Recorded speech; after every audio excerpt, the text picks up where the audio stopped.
How to fix Umamusume app on mobile. It's pretty simple and a quick process, so without any further delay, let's get started.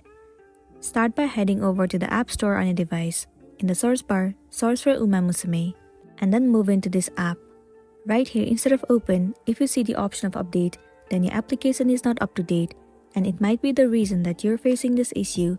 In this case, simply click on update and update the app. Once done, the next thing you want to do is head over to the settings of a device.